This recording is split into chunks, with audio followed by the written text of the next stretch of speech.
o tema proposto dessa conferência é a fim de que todos sejam um. É um texto, um título baseado nas palavras de Jesus em João capítulo 17, versículo 21, quando Jesus diz que ele orava pelos seus discípulos que estavam diante dele, orava também por todos nós que viríamos a crer nele por intermédio da palavra apostólica.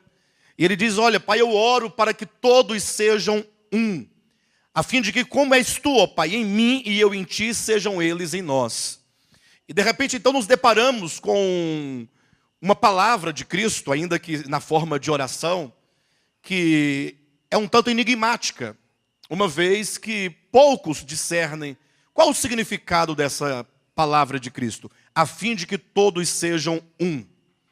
Nós temos visto ao longo da história da igreja, sobretudo nas décadas de 80, de 90, com o surgimento das comunidades evangélicas em todo o Brasil, que foi muito pregado, ensinado e cantado, inclusive, a questão de sermos um. Entretanto, eu tenho observado, que se dá muita ênfase à unidade enquanto relacionamento. Ou seja, os irmãos entendem que nós devemos ser um, no sentido de sermos uma igreja que canta unida e que se une para vários projetos e para várias coisas. Mas essa unidade de que fala Cristo, ela não se resume a uma mera unidade social entre as pessoas.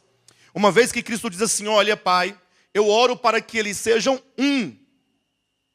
Como assim? E ele explica, assim como eu e o Pai somos um, sejam eles em nós. Ou seja, o homem, ele é alvo da obra de salvação e de redenção de Deus, a fim de que ele seja reintegrado à unidade, e uma unidade tal como é o Pai e o Filho, em natureza, em vida, em harmonia dentro do seu reino. Ontem, nós falamos aqui acerca da casa do Pai, quando Jesus disse, não se turbe o vosso coração, credes em Deus, crede também em mim, na casa do meu Pai há muitas moradas. E se não fosse assim, eu vou-lhe teria dito, pois vou preparar-vos lugar, um lugar nesta casa. E quando eu for e vos preparar lugar, voltarei e vos levarei para mim mesmo, para que onde eu estou, estejais vós também. Cristo então fala acerca de um propósito. Ou seja, a vinda de Cristo, a encarnação do Verbo no mundo, quando o Cristo de Deus, o Logos eterno, aquele de quem é dito no princípio era o Verbo estava com Deus, e o Verbo era Deus, esse Deus, esse Logos eterno, ele se encarnou, e ele veio, portanto, com um firme propósito de realizar uma obra de reconciliação. Que nenhum de vocês tenham dúvida que o Evangelho se resume na seguinte ideia que Paulo coloca lá em 2 Coríntios capítulo 5, quando ele diz que Deus estava em Cristo, reconciliando consigo o mundo, não imputando aos homens as suas transgressões, pelo contrário, nos entregando, nos dando a palavra ou o ministério da reconciliação. Toda a história de Deus com a sua criação, falando da criação do ponto de vista dos homens, sobretudo, é uma história de criação, não uma criação do nada, não uma criação que Deus tenha criado algo à parte dele, porque desde do Santo Agostinho, século IV da era cristã, que o cristianismo entende que a obra de criação de Deus, vamos pensar na obra de criação enquanto o nosso planeta, vamos ficar bem voltados para a nossa própria experiência, enquanto humanidade nesse planeta, que Deus tivesse criado essa terra e criado os homens aqui na terra, a partir do nada. Eu tenho certeza que todos vocês já ouviram alguma vez alguém dizer ou pregar que Deus criou todas as coisas a partir do nada. Já ouviram isso? Que Deus criou do nada todas as coisas. Seria mais ou menos assim, que Deus, ele tivesse desejado criar algo e tivesse um projeto em sua mente, e tão somente ele dissesse assim, olha, haja luz. Como que ele dissesse, apareça a luz, surja a luz. Ele foi dizendo, haja isso, haja aquilo outro, e as coisas foram aparecendo, como que fosse um passe de mágica, como se Deus fosse um mago, tivesse uma varinha de condão, e ele ficasse brincando de fazer surgir, aparecer as coisas, e foram aparecendo, e foram surgindo. todas as espécies, todos os organismos, até aparecer o homem, por fim, nesse cenário da criação. De modo que Deus teria, segundo essa ideia, uma ideia equivocada, teria feito simplesmente uma criação que veio e surgiu do absoluto nada, porque a palavra de Deus, quando ordena que as coisas apareçam, elas vão surgindo como uma espécie de mágica. Mas não é isso que diz as Escrituras. Pelo menos quando se lê a Escritura atentamente, vamos observar, e eu vou me referir agora ao texto de Hebreus, capítulo 11, versículo 3, quando o apóstolo claramente nos diz assim, que pela fé nós cremos que foram os mundos formados pela palavra de Deus. E aqui nós temos que dar uma pausa imediatamente e simplesmente nos lembrar que quando fala a Escritura sobre a palavra de Deus, não se refere à palavra enquanto alento, hálito ou meros fonemas pronunciados, palavras como aqui eu estou dizendo. Quando a Escritura se refere à palavra de Deus, ela sempre se refere ao próprio Deus, ou mais particularmente ao Filho de Deus, ao Cristo de Deus. Veja, João capítulo 1, versículo 1. No princípio era o verbo. Essa palavra verbo vem do latim, porque se colocasse na língua portuguesa seria, no princípio era a palavra. Ou se colocasse o grego seria, no princípio era o logos. Então seria, no princípio era o logos, ou no princípio era o verbo, ou, em português, no princípio era a palavra. No princípio era a palavra, e a palavra estava com Deus, e a palavra era Deus. Versículo 14. E a palavra, que é o verbo, que é o logos, se fez carne e habitou entre nós.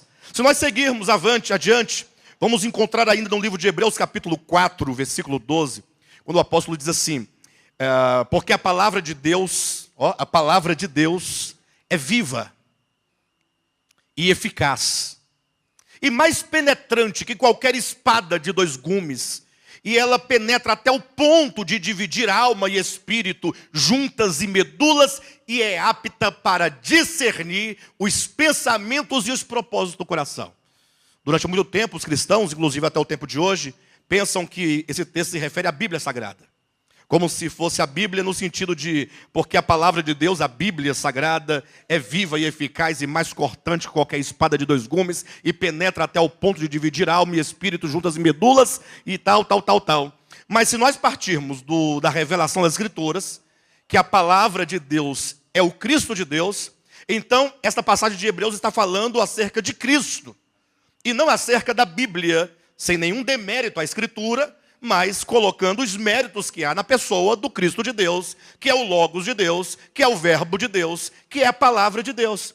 E o que nos garante que quando o escritor aos Hebreus fala da palavra viva e eficaz, que é capaz de sondar, de discernir, de perscrutar o mais profundo do coração dos homens, é o versículo seguinte, porque se no 12 diz que a palavra de Deus é viva e eficaz, e a sua eficácia está não somente em ouvir-nos, ou ver-nos, ou contemplar as nossas obras, mas a sua eficácia está em perscrutar o nosso coração, ao ponto de discernir quais são as intenções por detrás do nosso coração, dos nossos pensamentos, quando nós fizemos esta ou aquela obra, quando praticamos isto ou aquilo outro. Veja que ele diz que a palavra de Deus é viva e eficaz e mais penetrante e cortante do que qualquer espada de 2 gumes e é apta. A palavra de Deus é viva e é apta e é eficaz para discernir os pensamentos e os propósitos mais profundos do coração. Versículo 13 diz, porque todos nós, diante dele quem? Ora, toda vez que se usa um pronome, eu, tu, ele, nós, vós, eles, ou sobretudo, né, o ele, o eles, enfim, é preciso que nós busquemos no texto a que este pronome faz referência. Eu não posso chegar aqui essa noite e falar para vocês assim, olha, pessoal, vocês sabiam que ele canta muito bem? Se eu falar assim, você vai falar, ele quem, pastor? Você está louco? Você não pode começar com ele. Você tem que começar assim, olha, vocês sabiam que o irmão Jessé canta muito bem? Irmão Jessé, cadê você? Está aqui, irmão Jessé. Sabia que o irmão Jessé canta muito bem? Aí vocês, sim, o irmão Jessé canta muito bem. Pois é, aí eu diria, ele esteve conosco hoje na hora do almoço, cantou umas canções maravilhosas. Aí vocês sabem que ele se refere ao Jessé, sim ou não? Portanto, quando diz no capítulo 4, versículo 12 de Hebreus, que a palavra de Deus é viva e eficaz e mais penetrante e cortante do que qualquer espada de dois gumes e é apta para discernir os pensamentos e os propósitos do coração, porque todos nós estamos nus diante dele. Dele quem? Pastor, mas dele não pode ser a palavra, porque a palavra seria dela. Exatamente por isso, porque a palavra de Deus não é ela, é o Cristo de Deus. Todos nós estamos nus, estamos patentes aos olhos dele, porque todos nós haveremos de prestar contas a ele. Então, ao falar que nós vamos comparecer diante dele e vamos prestar contas diante dele, é dito, lembre-se, você que vai comparecer diante de Cristo, ele é a palavra que é viva, que é eficaz e que não se deixa levar pela aparência, mas que perscruta o ser, o coração, a alma, e vai entrando nos lugares mais remotos e profundos do nosso ser, a ponto de discernir os propósitos e os pensamentos do nosso coração. Se avançarmos de João capítulo 1, então, para Hebreus capítulo 4, até Apocalipse capítulo 19, versículo 13, mais uma vez, João, o apóstolo, vai dizer, ele contemplando por visão o Cristo de Deus vindo na sua segunda vinda, ele diz que ele vinha montado num cavalo branco, tudo linguagem simbólica, metafórica, e diz que na sua coxa está escrito Rei dos Reis e Senhor dos Senhores, e diz, e o nome dele é a Palavra de Deus. Portanto, quando diz que Deus criou todas as coisas pela fé, entendemos que os mundos foram criados pela palavra de Deus, não traz aqui nenhuma referência a meros fonemas, ou que seja palavras pronunciadas, mas os mundos foram criados pela palavra de Deus, isto é, pelo Cristo de Deus. E aí o texto continua, estou falando de Hebreus capítulo 11, versículo 3, e diz que não somente os universos ou os mundos foram criados pela palavra de Deus, como continua o texto a nos dizer, de maneira que o visível veio a existir. Vocês sabem que o termo existir quer dizer sair de algo. Existir traz esse prefixo, esse ex inicial de existir, de exterior, de exportar. É o prefixo que sempre traz a ideia de que algo saiu de algo. Então, quando diz que todas as coisas, os mundos visíveis, eles vieram a existir das coisas que não se veem. Abra sua Bíblia rapidamente em Hebreus capítulo 11 e faça essa verificação. O capítulo 11, desculpe-me, de Hebreus, versículo 3. Pela fé entendemos que foi o universo. Em outras versões pode dizer, cremos que os mundos, ele foi formado pela palavra de Deus, de maneira que o visível. Agora, cuidado com a ideia de visível. Porque você pode falar assim, mas então os anjos estão fora, porque os anjos são invisíveis. Não significa que aquilo que os seus olhos físicos não podem ver, quer dizer exatamente que seja invisível. Talvez, ou seja, por exemplo, um vírus. Você pode vê-lo? Assim, olhando, vendo? Mas se você colocar uma lente, você é capaz que num microscópio você consiga vê-lo. Talvez, não é assim? Mas, de modo geral, você não vê. Pode ter vírus aqui, bactérias e tudo, mas você não consegue ver. O fato de você não ver, não quer dizer que eles sejam invisíveis. Ou seja, a sua visão é que é limitada para vê-lo. Perfeito? Então, quando diz, de modo que as coisas visíveis, quer dizer todas as coisas criadas. Isso porque nós vamos encontrar em Colossenses capítulo 1, quando Paulo faz a grande declaração, que Cristo é a imagem exata do Deus. Bora lá, pessoal, ajuda aí. Cristo é a imagem exata do Deus invisível. Invisível você pode colocar não visível. Por isso que Paulo vai dizer em 1 Timóteo, capítulo 6, que Deus, ele não somente habita em luz inacessível, mas que homem algum jamais viu e nem é capaz de ver. Jesus disse em João capítulo 3, Deus é Espírito. Nós sabemos que Deus é onipresente, sendo Ele onipresente, Ele tem que estar em todos os lugares, e para que Ele preencha todos os lugares e todos os espaços, Ele tem que ser infinito, Ele tem que ser muito maior do que toda a criação. E, portanto, então, Deus sim está para o não visível, ao passo que toda a sua criação está para o visível. Então, nós cremos pela fé que foram os mundos criados pela palavra de Deus, de modo que as coisas visíveis vieram, atenção, a existir de quê? Hebreus 11:3. Pela fé entendemos que foi o universo formado pela palavra de Deus, de maneira que o visível veio a existir de quê? Das coisas que não aparecem. Se fizer o paralelo das coisas invisíveis. Então observa que as coisas visíveis, elas não vieram do nada. Elas vieram a existir do invisível, ou das coisas que não se veem. Então existe uma origem, uma fonte. Olha que maravilha. Olha como a Bíblia Católica é uma bênção para nossas vidas. Gente, que maravilha é a Bíblia Católica. Vamos lá. Pela fé nós pela fé cremos que as coisas visíveis se originaram do invisível. Não é das coisas, né? Mas do invisível. Que versão é essa? Mas é a versão de Bíblia de Jerusalém, é Ave Maria. É Ave Maria. Ave Maria, que maravilha. Pessoal, que maravilha. Nós temos que começar a declarar e a professar a verdade. Eu amei as músicas que foram cantadas aqui hoje, músicas maravilhosas. Mas eu fiz um pequeno comentário com o Eric. E eu precisava falar para vocês todos, para não ficar como se eu faço só para ele e não para vocês. Mas isso eu faço também em Goiânia e também em Brasília eu faço também. Se precisar eu faço. Que são músicas bonitas, maravilhosas. Mas são músicas que às vezes estão cheias de vícios. O que é uma música cheia de vício?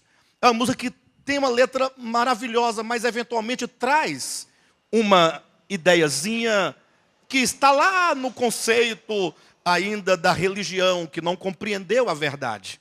Ou talvez esteja ainda no âmbito do rudimento. Não é que é mentira ou falso, não, ou pecaminoso. É porque o nosso entendimento já se elevou tanto que nós precisamos agora cantar músicas que declarem aquilo que nós temos compreendido nesses últimos dias.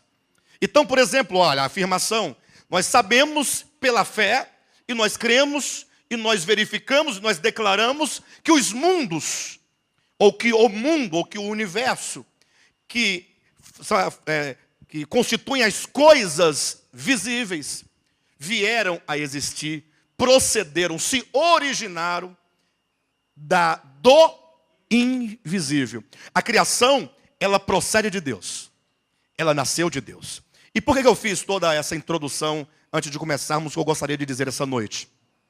Porque quando Jesus disse, na casa do meu pai há muitas moradas, se nós acabarmos essa conferência sem entender o significado da casa do pai, nós teremos fracassado na nossa proposta de entender alguma coisa acerca de João capítulo 14 ao capítulo 17.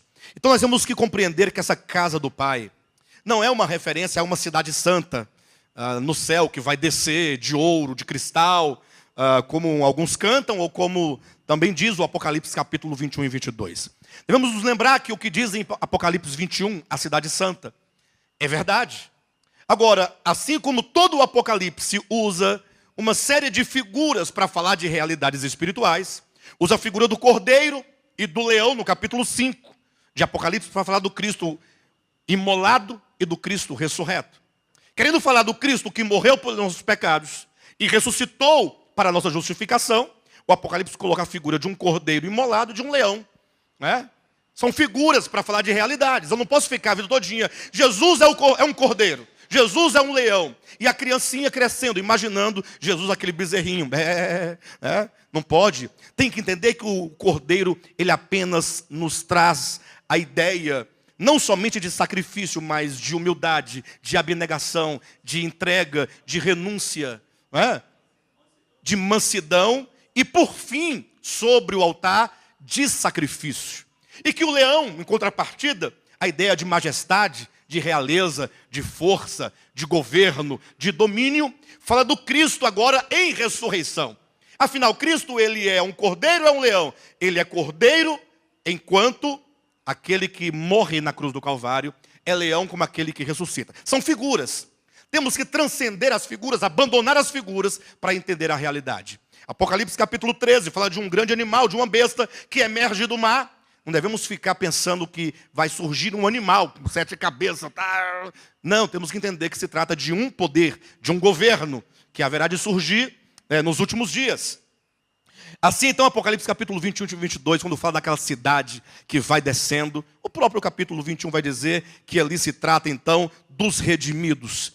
Os do Antigo, os do Novo Testamento, totalmente redimidos. Os eleitos, os predestinados, que foram então redimidos, que foram justificados, que foram regenerados, que foram santificados, que foram transformados, que foram glorificados e que agora estão descendo juntamente com Deus para o novo céu e para a nova terra. Enfim, então nós temos que entender exatamente que quando Jesus fala sobre a casa do Pai, ou o Apocalipse fala da nova Jerusalém numa nova terra, ou em Hebreus capítulo 11 fala dos patriarcas que ansiavam por uma pátria que haveria de vir, temos que entender que tudo isso são figuras para se referir àquilo que está em Efésios capítulo 1, versículo 9 e 10, que diz que Deus revelou-nos o mistério da sua vontade, de que na dispensação da plenitude dos tempos, todas as coisas, prestem atenção, todas as coisas dos céus, atenção, todas as coisas da terra, possam convergir para a pessoa de Cristo Jesus. Ora, se as coisas deverão convergir, é porque elas um dia foram separadas. Porque tudo foi criado nele. Tudo que existe. E Paulo, em Colossenses 1, versículo 16, vai dizer: sejam anjos, sejam arcanjos, tronos, principados, potestades, homens, domínios, as coisas, os mundos, o mundo visível, esse mundo no qual nós habitamos, e aqueles que nós ainda não vemos, nem conhecemos, todas as coisas foram criadas nele. Então, um dia, essa unidade do universo, ela foi quebrada, ela foi rompida.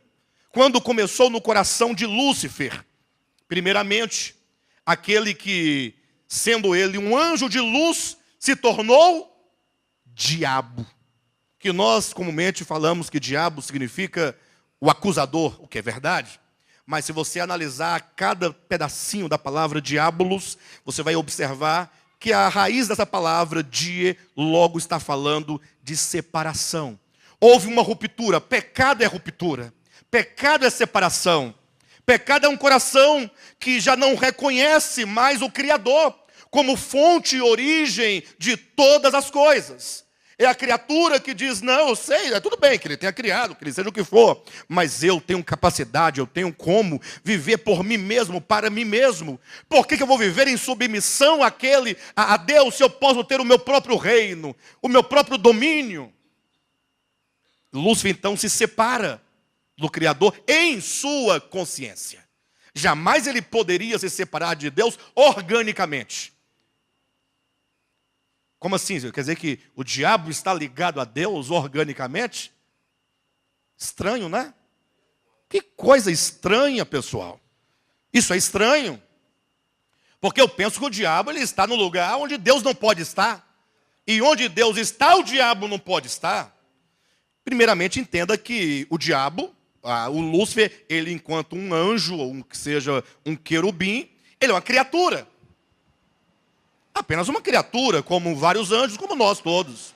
Mas uma criatura que foi a primeira, o pai, a origem, que começou a desenvolver uma consciência de independência do Criador, de viver separado do Criador, e que então disseminou essa ideia e foi gerando essa consciência em muitos outros anjos. E agora essas muitas consciências caídas, que não amam a Deus, que não desejam por Deus, que não querem viver por Deus, que não reconhecem que Deus não somente é a fonte, mas que Ele é o fundamento de qualquer criação, e que esses anjos caídos todos, na liderança do Lúcifer caído, então do diabo, de Satanás, agora simplesmente enganou também a humanidade, os homens se uniram, agora são muitas consciências. Lúcifer ele começa a desenvolver uma consciência caída, e essa consciência vai se multiplicando, e na multiplicação das consciências caídas e inimigas de Deus, vai crescendo então o império das trevas, que são seres criados, e que nunca, jamais podem existir ou subsistir sem a vida. Ora, como pode Lúcifer viver sem a vida? O que ele é vivo? Ele é vivo ou o que é? Lúcifer? Hein, pessoal? O diabo? Ele é vivo? Ou ele é até uma pedra é viva, que dirá o Lúcifer, né? E eu pergunto, que vida é essa que o vivifica? Se não é o próprio Deus, então ele tem razão. Ele pode viver sem Deus, porque ele tem uma vida. Ele tem uma vida. Mas não. O apóstolo Paulo deu uma grande lição nesse sentido. Quando ele estava na Ágora, em Atenas, na Grécia, uma grande praça. E lá ele percebeu que havia em vários lugares diversos altares. Ao deus tal, a deusa fulana e tal, e tantos deuses. E tinha tantos altares para tantos deuses. Lá no cantinho tinha um altar sem nenhum deus sobre o altar e uma inscrição que dizia ao Deus desconhecido. E Paulo então começando a pregar acerca desse Deus que vocês, ele dizendo para os gregos, para os filósofos, para os pagãos. Não era para a igreja, estou falando de Atos capítulo 17. Ele disse, olha, atenção, esse Deus que vocês não conhecem é o Deus que criou todas as coisas. Criou os céus, a terra, o mar e tudo quanto neles existe. Que criou o homem, inclusive, para o buscá-lo. E agora vocês têm que saber de uma coisa. Os vossos próprios poetas falaram uma grande verdade a respeito da criação de Deus. Os vossos próprios poetas, eu quero reproduzir, dizendo o apóstolo Paulo. E ao reproduzir, eu o reproduzo como palavra de Deus. Mas primeiramente foram ditos pelos poetas de vocês, quando diz que de Deus todos nós, agora incluiu os gregos, hein? Os gregos não eram convertidos ao Evangelho, não eram batizados nas águas, tampouco no Espírito Santo, não era igreja, não era corpo de Cristo, eram os pagãos gregos. E Paulo diz, os vossos poetas disseram uma grande verdade, de Deus nós somos o quê? Geração. Nós somos prole de Deus. Quando diz que o homem foi criado à imagem e semelhança de Deus, é um fato, ele foi gerado de Deus. Deus soprou o seu espírito para dentro do homem e lhe deu vida. Portanto, até então era somente barro. E portanto, diz o apóstolo Paulo, todos nós vivemos nele.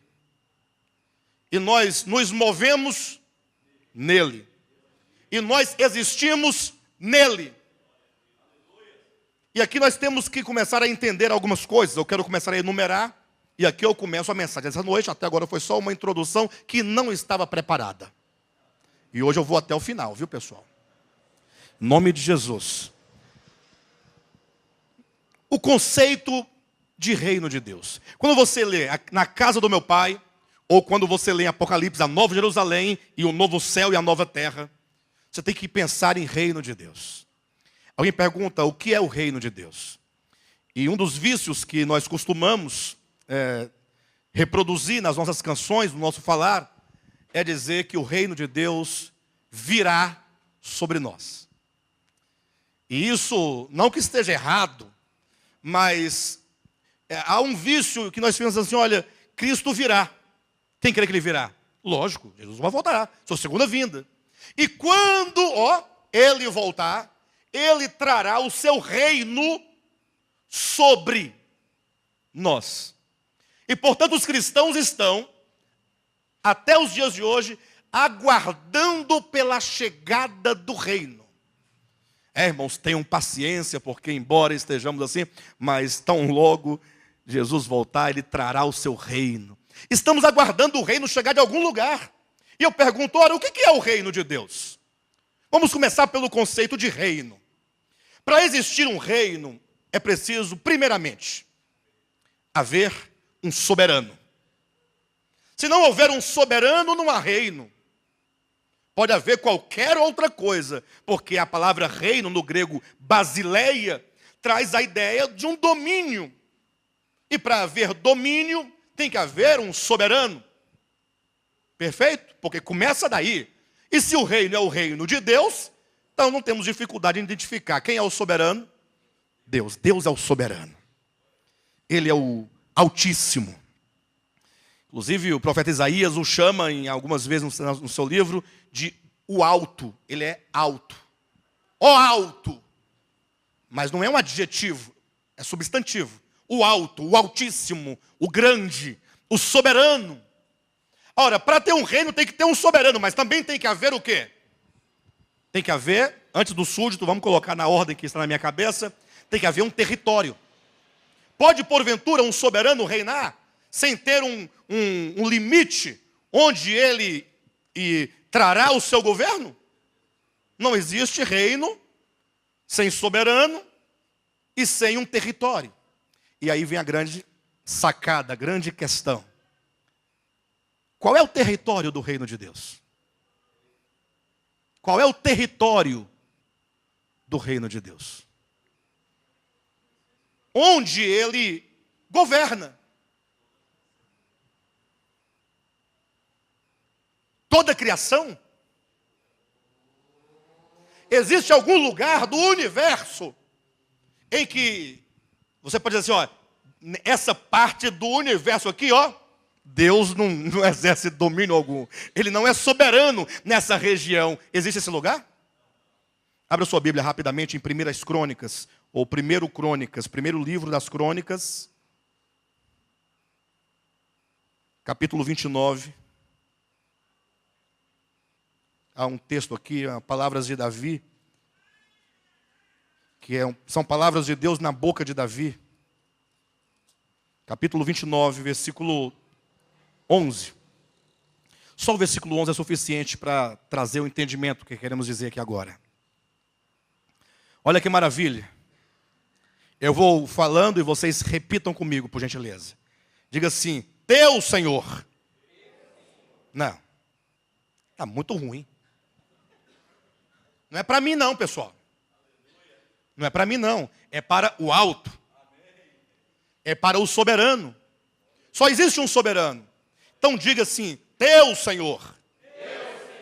É o poder, a grandeza, a honra, a vitória e a majestade. Porque teu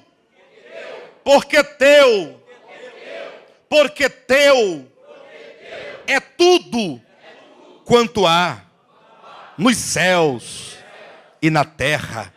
Teu, Senhor, é o reino, e tu te exaltaste por chefe sobre todos. É isso. Nos céus e na terra.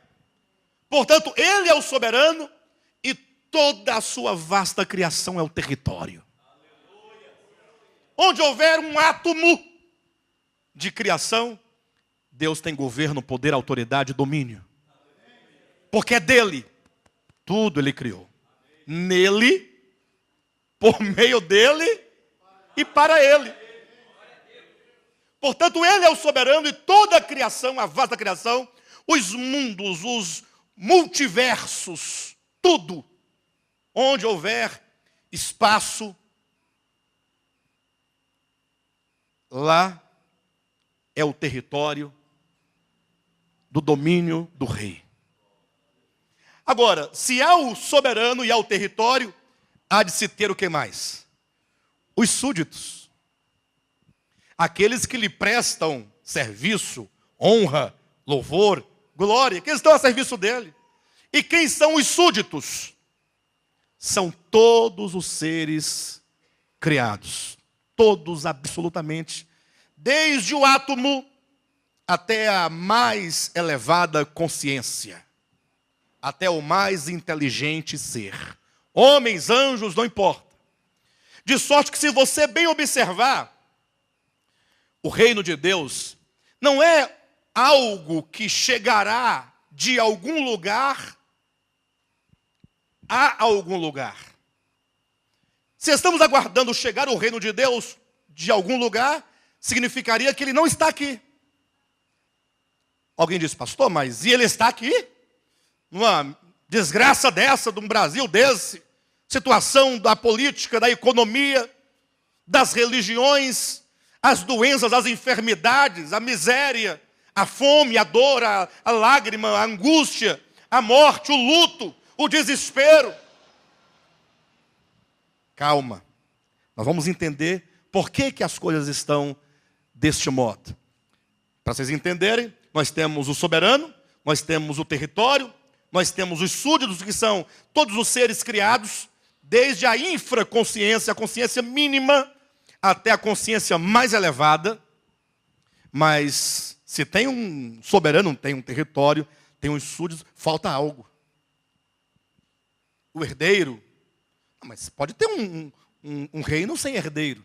Não que não tenha o herdeiro no propósito de Deus, mas assim, para existir um reino, tem coisas que são imprescindíveis. A lei. A lei. Como é que a sua criação é regida? Por qual lei? E aí eu vou afirmar algo para vocês, não se espantem mais. O fato é que a lei, e eu vou tomar de empréstimo Romanos capítulo 8, versículo 2, mas logo eu vou a outros textos e vocês entenderão como esse texto de Romanos 8, 2 se aplica, se estende a outras situações que não a de Romanos 8. Romanos 8 trata de maneira específica, mas se estende a vários âmbitos de toda a criação de Deus. A lei que governa, atenção, toda a sua criação é a lei do Espírito de vida. A lei do Espírito de vida? Que lei é essa, gente?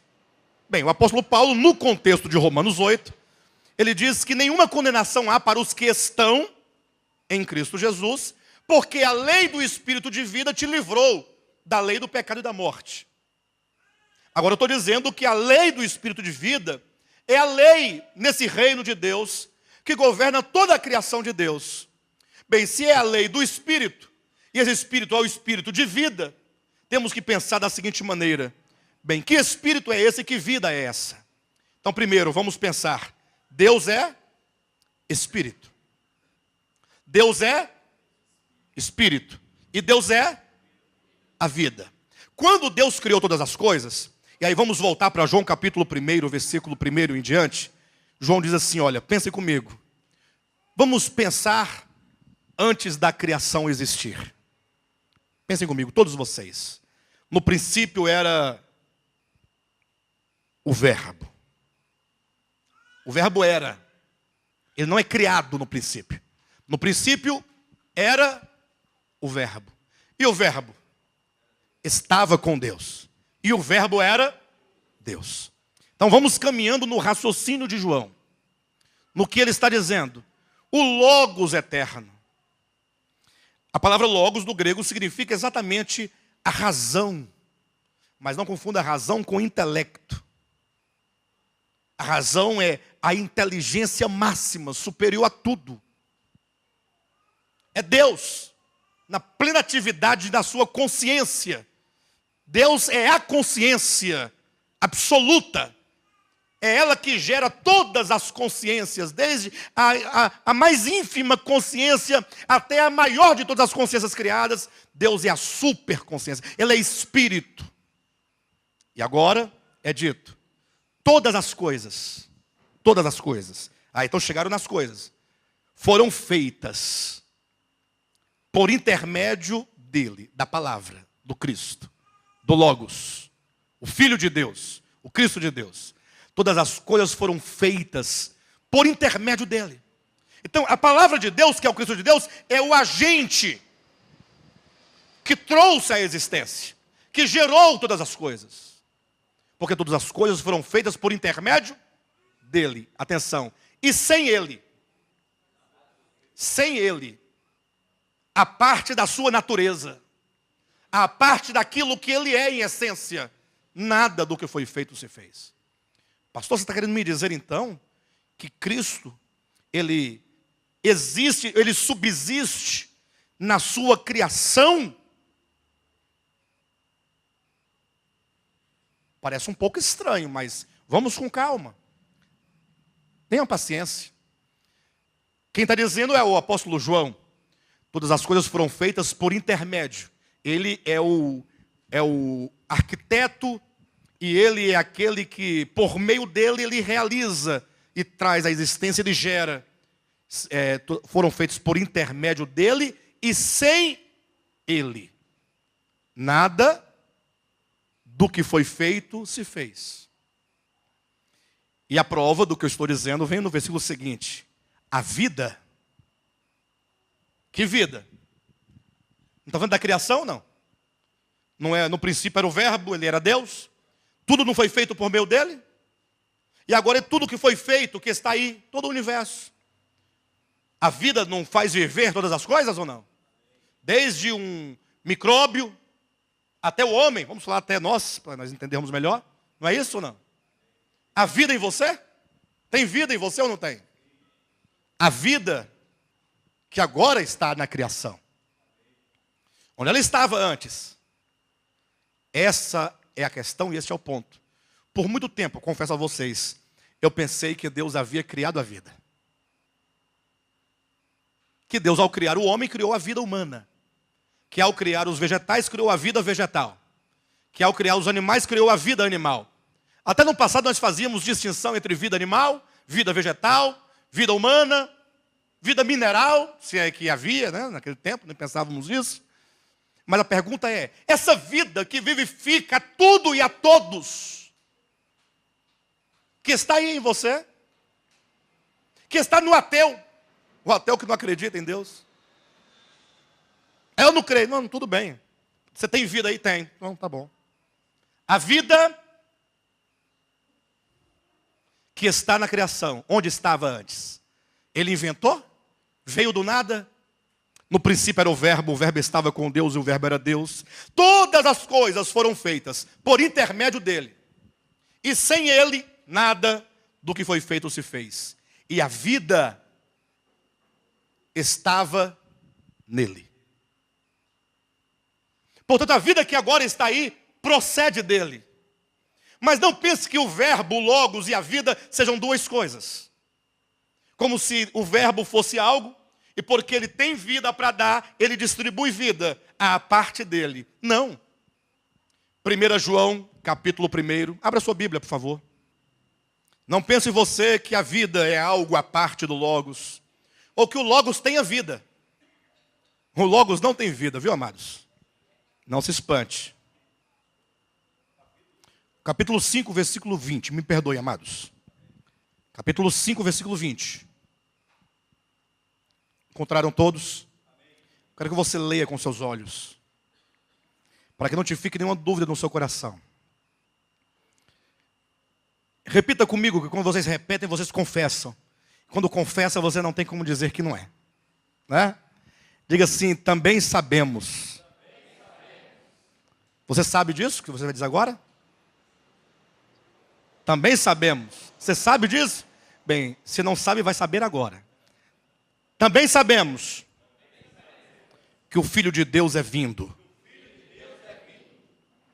Você sabia que ele veio ou não? O Filho de Deus veio ao mundo. Também sabemos que o Filho de Deus é vindo. E nos tem dado testemunho. Ou melhor, nos tem dado entendimento. E nos tem dado entendimento. Para reconhecermos o verdadeiro. Diga assim, e estamos no verdadeiro. Em seu Filho, Jesus Cristo. Este, Jesus Cristo, este é o verdadeiro Deus e a vida eterna. Quem é Cristo? O verdadeiro Deus. O que é Cristo? A vida eterna. Ele é a vida. Por isso que lá em João capítulo 1, o Evangelho diz que a vida que vivifica toda a criação estava nele. E esta vida é a luz dos homens.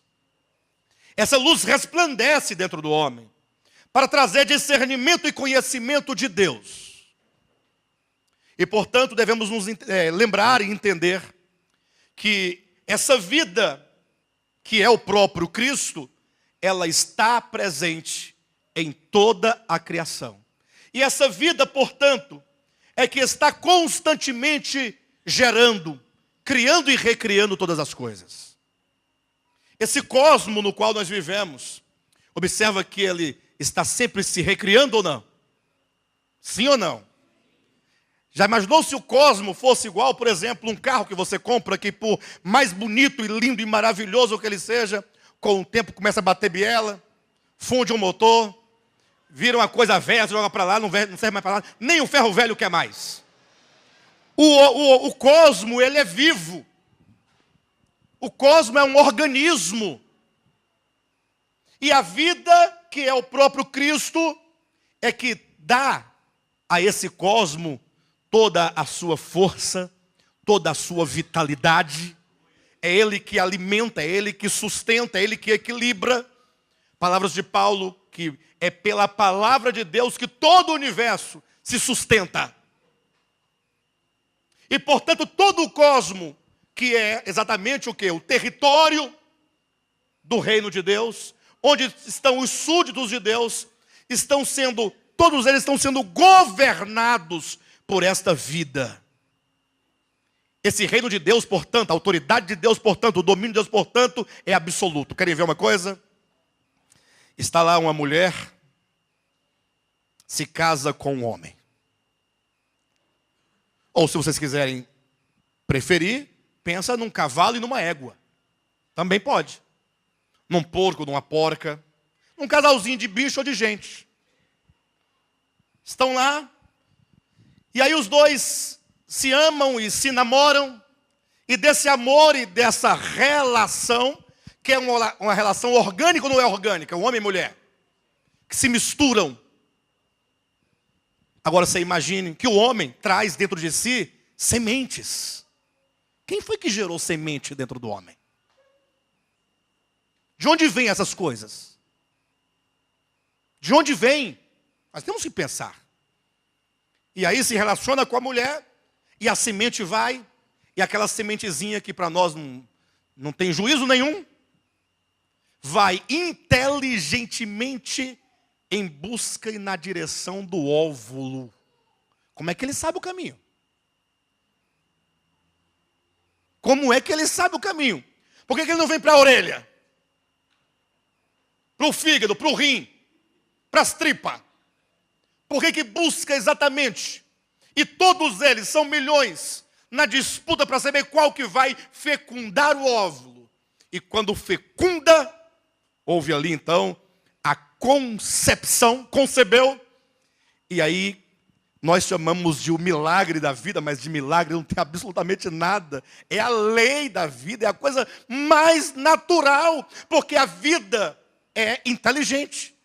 Começa agora um processo, 1 semana, 2 semanas, 3 semanas, 10 semanas, e vai se formando. 30 semanas, 40 semanas, nasce uma criança, com tudo no lugar, né? Pode não ter unha no momento, mas tem aquela casquinha que é a unha que vai sair, tudo certinho, todos os órgãos no lugar.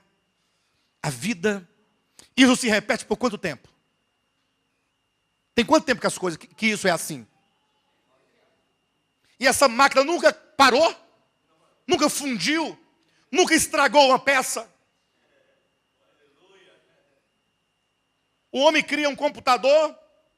Lembra antigamente? Eu me lembro que na minha infância eu fiz um curso de Basic 1, 2, 3 e avançado. Eu acredito que deve servir para alguma coisa, essas coisas, mas hoje em dia a criança pega um celular deste e tal, mexe em toda a tecnologia, pode não conhecer a inteligência por detrás daquilo, mas está num avanço extraordinário. Um carro que o homem criou há 50 anos, hoje você olha assim, você despreza, porque você pega um carro novo, e o homem vai aperfeiçoando.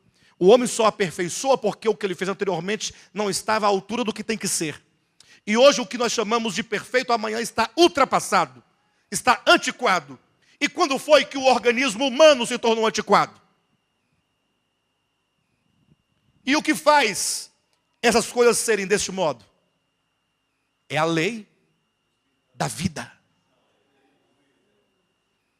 A planta, a semente, os animais, tudo está dentro do controle. Tudo está sob o domínio divino. Só existe uma coisa, vamos falar agora de nós, que está por pouco tempo fora desse controle. O que é? Só tem uma coisa em todo o reino de Deus que está fora desse controle da vida, mas não se pode dizer que isso é fatal, porque a vida já está trabalhando para a redenção dessa grande criação de Deus, porque vai chegar o dia em que todas as coisas nos céus e na terra vão convergir para o Cristo de Deus. Efésios 1:9, não tem como. Esta é a vontade de Deus e Ele cumprirá. Só tem uma coisa nesse reino de Deus que está em desobediência e em desarmonia a essa lei. O que é? As nossas consciências, ou vamos ser bem simples, o nosso coração. Já observaram que uma vaca, eu gosto da vaca, ela não pode se rebelar contra Deus? Já viu uma vaca e um boi conversando, os dois, ruminando, e conversando, e o boi, eu não acredito em Deus. Já viram isso? Não é possível. Lógico, isso não é possível porque Deus não os criou com a capacidade do discernimento do bem e do mal. Quando Deus criou o homem, e Deus o fez potencialmente capaz de discernir entre o bem e o mal, Deus estava dando a ele, e essa é uma pergunta que sempre me trazem, sobretudo nesses últimos dias, não há na Bíblia essa expressão, mas quando Deus cria essa capacidade de o homem discernir entre o bem e o mal, não é apenas para ele discernir, mas para ele escolher entre o bem e o mal. A partir do momento que o homem tem essa capacidade em atualidade, falamos aqui ontem, quando o homem come da árvore do conhecimento, isso é apenas uma metáfora, quando o homem chega, porque ele vinha caminhando numa estrada única, numa direção única, não tinha o que fazer, não havia o que decidir, o homem não tinha o conhecimento do bem e do mal, mas no momento ele adquire o conhecimento do bem e do mal, e a pergunta é, o que ele fará agora com esse conhecimento? E essa estrada única se divide em duas, há uma bifurcação. O homem agora, ele pode seguir na direção de Deus, porque agora ele pode conhecer a si mesmo, porque tendo o conhecimento do bem e do mal, o homem se percebe como um ser no mundo. Ele pode agora fazer uma leitura do mundo que o circunda, o mundo que o circunda, que o rodeia. Ele agora olha para esse mundo, ele entende o mundo, ele discerne o mundo, ele discerne o outro. E agora esse homem, ele tem consciência de Deus. E até o ateu, para ele ser ateu, ele tem que partir da consciência de Deus para poder negá-lo. Então ele pode seguir na direção de Deus, usando todo esse conhecimento para conhecer a Deus. Lembre-se de uma coisa, todos os salvos eternamente, eles não somente estarão na vida eterna enquanto vivendo eternamente, mas sobretudo eles entrarão e gozarão a vida eterna. E Jesus diz, a vida eterna consiste em conhecer a Deus. E como Deus é infinitamente maior do que tudo o que há, do que existe, do que o tempo, do que o espaço, do que é toda a eternidade, Ele não tem princípio nem fim. Ele é infinito, Ele é eterno. Então, todos nós precisaremos da vida eterna. Eternamente. Para poder conhecê-lo. Como a vida eterna é eterna, nós teremos toda a eternidade para conhecê-lo. E, portanto, nunca acabará. Nunca chegará o momento que nós falamos assim, nós já conhecemos a Deus. Não. Nós vamos conhecer e conhecer e conhecer. E esse Deus é inesgotável. E não pode ser conhecido na sua plenitude jamais. Então o homem deveria usar a sua capacidade de conhecimento para conhecer a Deus. Mas o que ele faz? Ele usa o seu conhecimento, isso lhe gera orgulho, porque ele se vê acima de toda a criação infra-humana, abaixo do humano, e aí ele se orgulha na sua ilusão. O filho pródigo: pai, eu quero sair de casa. Ou seja, eu não quero viver no teu reino, sob essa lei, esse governo. Eu não quero ser conduzido pela lei do espírito de vida. Eu quero viver por mim mesmo e para mim mesmo. E qual que é o resultado dessa decisão? O homem foi para, o filho pródigo, para terras distantes. Terras distantes significa a distância do homem em relação a Deus, mas na sua consciência e no seu coração. Veja comigo rapidamente Efésios capítulo 4, versículo 17 diz assim: isto, portanto, digo e no Senhor testifico, que não mais andeis como também andam os gentios. Que não mais, o que quer dizer não mais andeis? Nós já andamos deste modo. Agora nós conhecemos a luz, a verdade. Então agora que nós conhecemos a luz e a verdade, ele diz: não faça mais isso. Não continue a andar como andam os gentios. E a pergunta é: como é que os gentios andam? Eu tenho que saber como é que eles andam. Como é que eles pensam, porque se andar aqui não é o caminhar com as pernas, é o viver.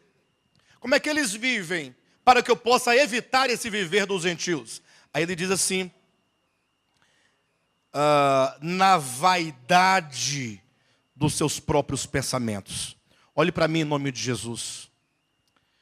Quão vaidosos e vãos são os nossos pensamentos, não?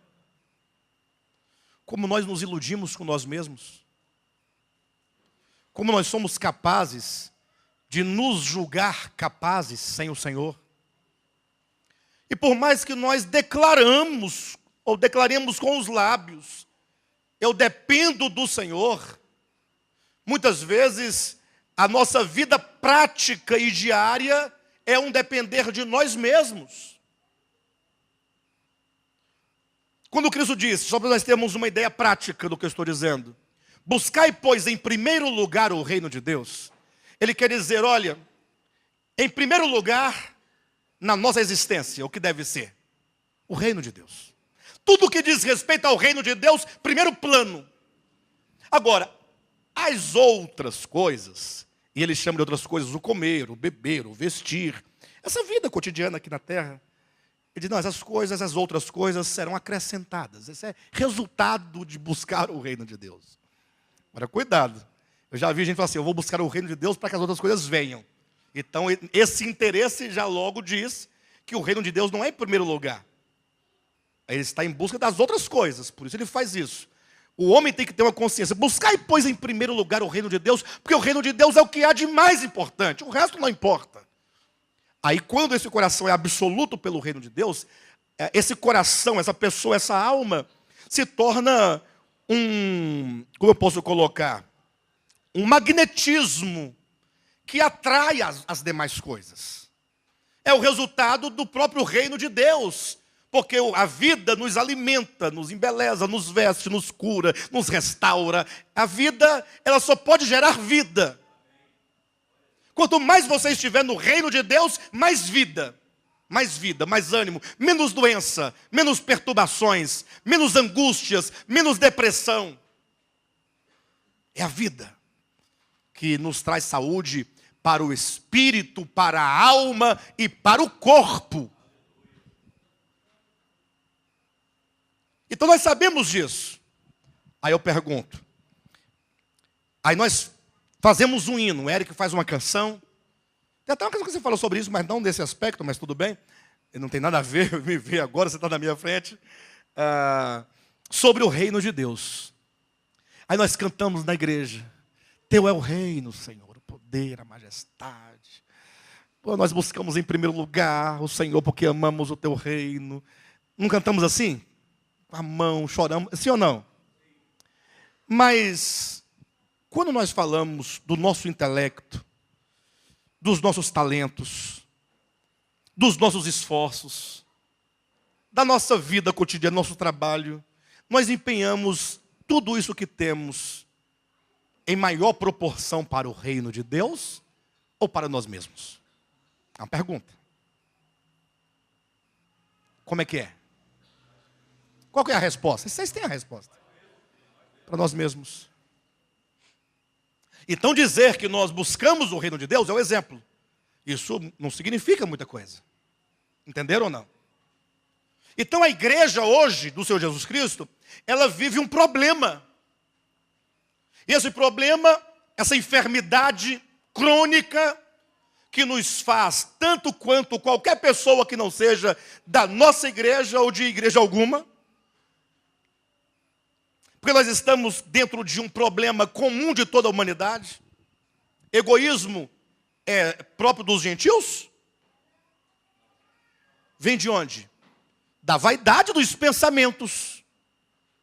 O Evangelho diz, nós não podemos mais viver a partir da vaidade dos nossos pensamentos. Achar que nós que provemos, por exemplo, nosso alimento, isso é vaidade. Achar que nós é que provemos a nossa aposentadoria. Minha esposa fala assim, tudo que eu mais quero é me aposentar. Eu me aposentar, eu estou tranquila. Está preocupada com a aposentadoria. A vaidade do ser humano é tanta. Me recordo que teve um cidadão, ele foi bem-aventurado na vida dele toda, teve um bom emprego. Eu conheci essa pessoa. E aí, trabalhou, aposentou cedo, novo. Coisa boa é aposentar novo, né? Aposentar com salário bom e novo. É coisa boa. Aposentou. Puxa, que maravilha. Todo mundo fica feliz com uma situação dessa, cara, novo. A partir de agora eu posso ficar tranquilo. Primeira semana de aposentadoria. Bichinho, tadinho.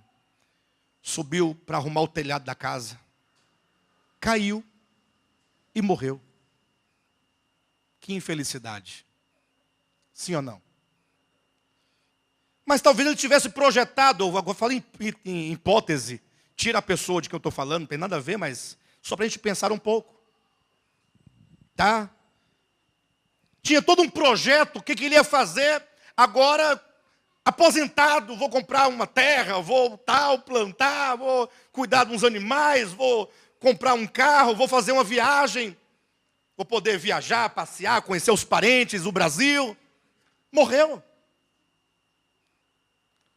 Houve também em Brasília o caso de um noivo, bem-sucedido, um homem bonito, corpo malhado, sabe aquele, todo divididinho?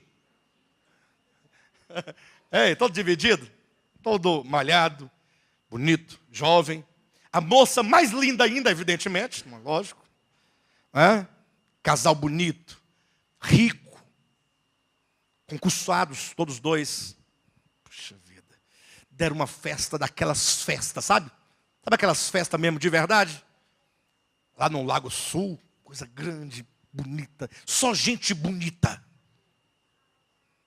Porque os convidados, gente bonita, são gente bonita. Os feios não foi convidado nenhum. Gente cheirosa, bonita, elegante. Aqueles vestidos. E os homens com aquelas roupas todo empacotado, casamento.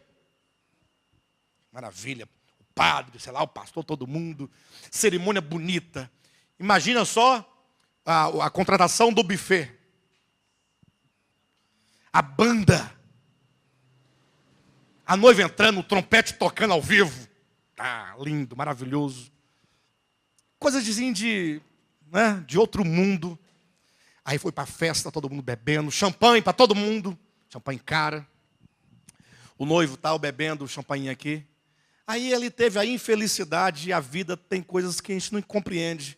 Ele decidiu colocar essa taça vazia no bolso da sua calça para dançar com a noiva. O que aconteceu? A taça quebrou e aquele talinho da taça, aquela parte mais, furou uma veia que passa por aqui. Socorreram, mas não deu tempo de chegar ao hospital. Morreu. Que infelicidade. Esquece essa pessoa, não é dela que eu quero dizer. Eu quero mostrar que a vida são vaidades. O testemunho de Eclesiastes, tudo é vaidade. Só que nós vivemos para essa vaidade como se essa vaidade fosse uma realidade. E a realidade que é Deus para nós é uma vaidade. Uma vaidade religiosa, de ficar brigando quem é que tem o Deus melhor. Porque o meu Deus é o verdadeiro. E tem um bocado de gente que tem Deus verdadeiro, que esse Deus dele eu não quero nunca. Porque se esse é o verdadeiro, imagina o falso, hein? Não andeis como andam os gentios, na vaidade dos próprios pensamentos. Vaidade de você pensar ser aquilo que você não é. Somos criaturas. Você só respira por causa dele, só anda por causa dele, seu coração bate por causa dele. Você está aqui por causa dele, você me compreende por causa dele. Se alimenta por causa dele, vai fazer o 2 por causa dele. E tudo é ele. E nós não podemos nada. Só que nós custamos ser convencidos no coração acerca disso. Porque aqui é fácil de ser compreendido. Agora, será que esse entendimento me faz uma pessoa submissa e subordinada a Deus no seu reino, no meu dia a dia? Aqui nós temos um problema. Mas continuando, eu vou apresentar esse problema para os irmãos. A causa, quando diz, na vaidade dos seus próprios pensamentos, versículo 18, obscurecidos de entendimento, alheios à vida de Deus. Alheios o quê? Eu sabia que os gentios não têm a vida de Deus. Está aqui, ó, alheios à vida de Deus. Não, mas não diz que eles não a têm. Diz que eles vivem alheios. É como você que vive com uma pessoa dentro do mesmo teto. Ou você está no mesmo ambiente que aquela pessoa, no mesmo ambiente, e você ignora.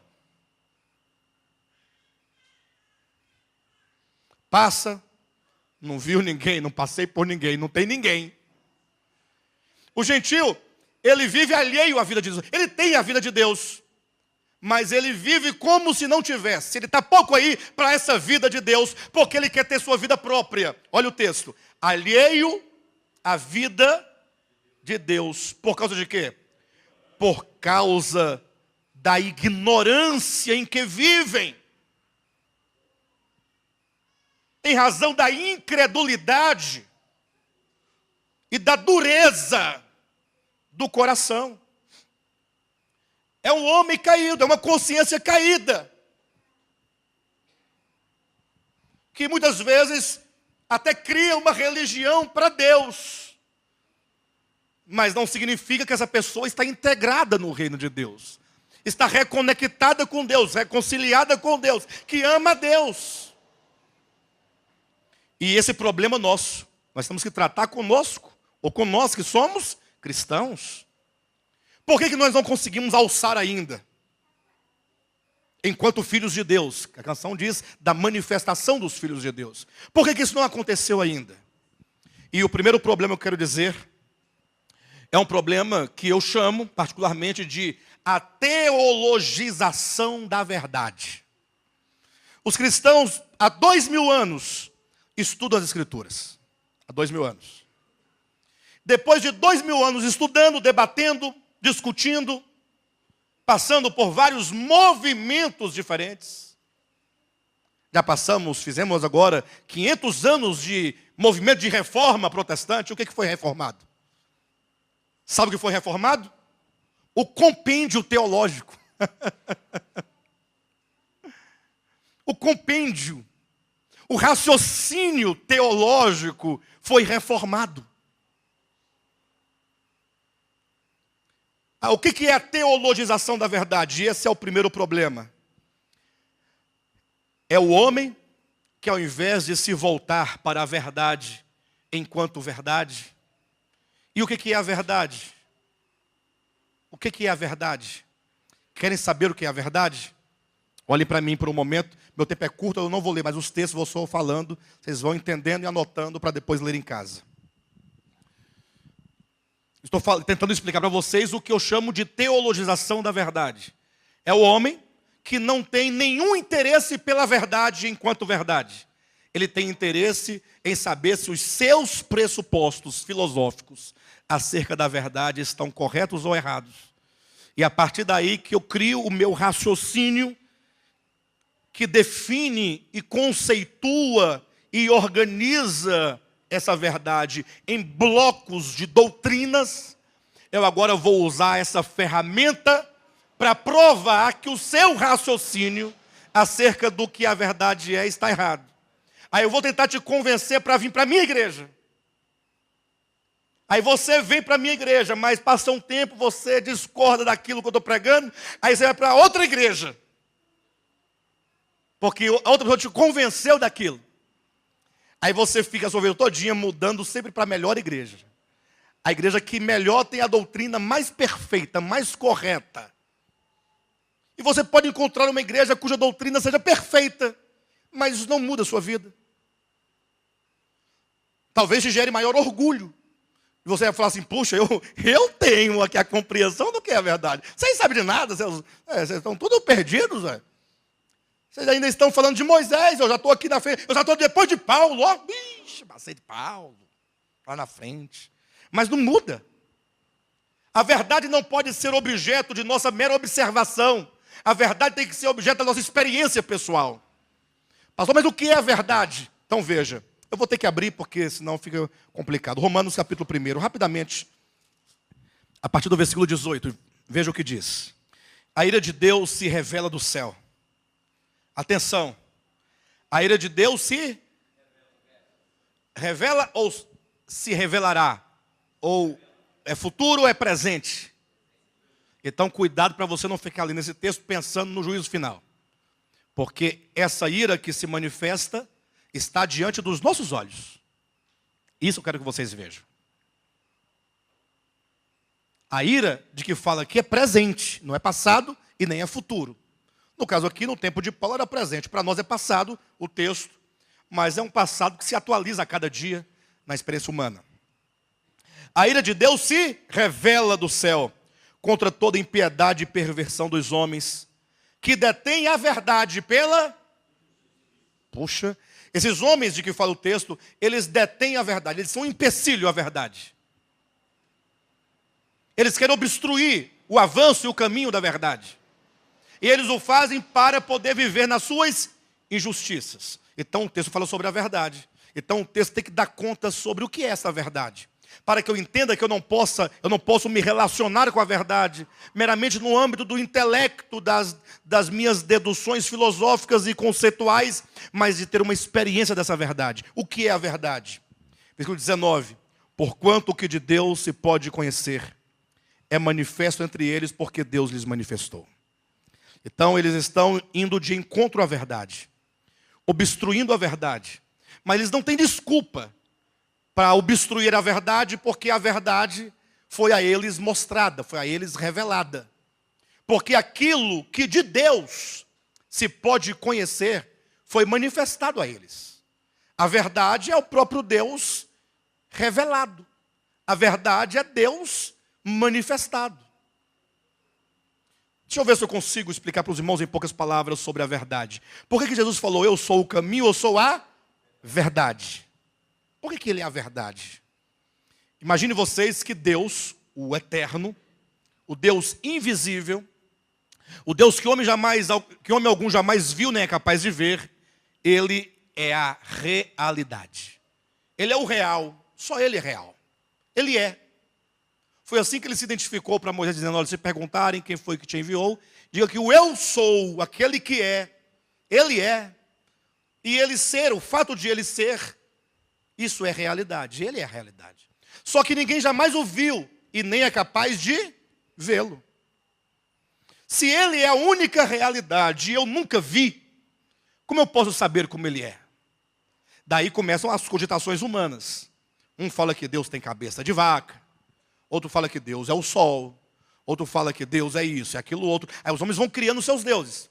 Tem até os evangélicos que também falam de um Deus que eles não dão nenhuma forma para ele, mas eles fazem a pior das coisas, porque enquanto alguns pagãos estão dando formas para Deus, formas físicas, e isso os cristãos combatem, os evangélicos, eles fazem pior. Porque dar uma forma física pode confundir, é verdade. E pode enganar, é verdade. Os cristãos não dando forma física, eles formam os atributos de Deus. Eles aqui definem os atributos de Deus. Querem ver uma coisa? Olhem para mim. todos vocês, Deus, o Deus dos evangélicos, quanto aos seus atributos, ele é bom ou é mau? Não, falem como deve responder um evangélico. O evangélico vai dizer, meu Deus que eu prego é mau. Não, o Deus dos evangélicos é bom ou é mau? É bom. Deus é bom, Deus é maravilhoso. Aí você vai ouvir 2 ou 3 testemunhos e vai ver que Deus é tão maravilhoso.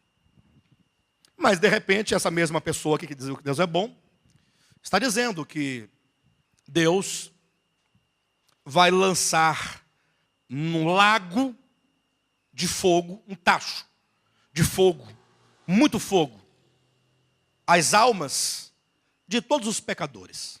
Desde Lúcifer, que é o mais dos seres, o mais perverso, até aquele que não era perverso. Não, era um homem trabalhador, que em razão da sua ignorância, da sua brutalidade, da sua cultura, de tudo que ele foi formado, ele não creu do modo como os evangélicos creram, e por isso não foi para a igreja evangélica, não aceitou o batismo dos evangélicos, mas ele na sua vidinha lá, ele trabalhava, pagava suas contas, honrava sua esposa, sua família e fazia bons amigos.